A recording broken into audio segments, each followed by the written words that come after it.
A very happy morning to everyone.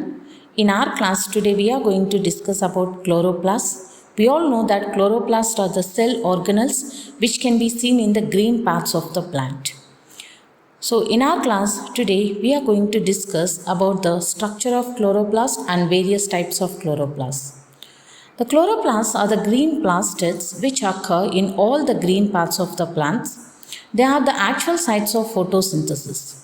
The maximum number of chloroplasts occur in leaves with over 500,000 per square millimeter. They occur mostly in the chlorenchymatous cells of leaves and young stems. Each mesophyll cell may contain as many as 300 chloroplasts in its peripheral cytoplasm. In algae and bryophytes, they occur in almost all the green cells. Algal chloroplasts vary in shape and size. They are spiral in Spirogyra, collar-shaped in Elothrax, star-shaped in Zygnema, cup-shaped in Chlamydomonas, bell-shaped in Chlorella, and reticulate in Oedogonium.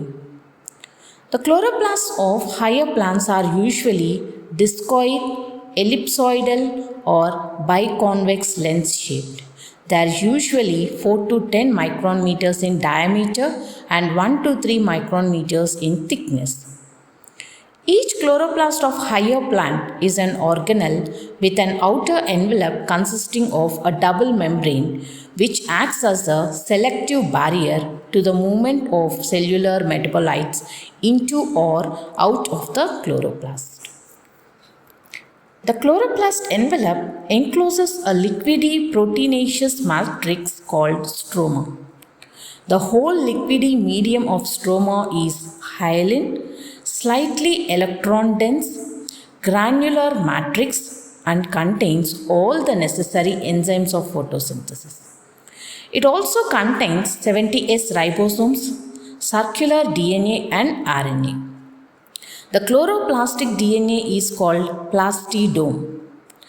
The stroma is the site of dark reaction of photosynthesis.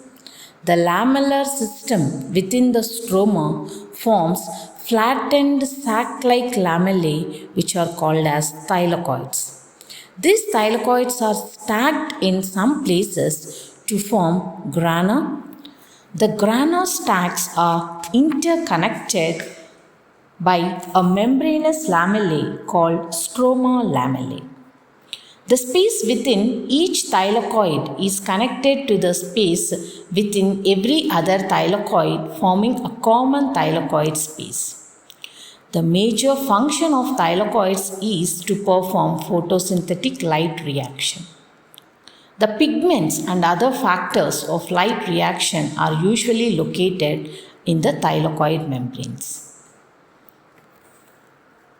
Cyanobacteria and other photosynthetic bacteria do not possess chloroplasts. However, the photosynthetic pigments of these organisms are located on thylakoids which lie freely in the cytoplasm. Their photosynthetic pigments are also different from those of eukaryotes. Thank you.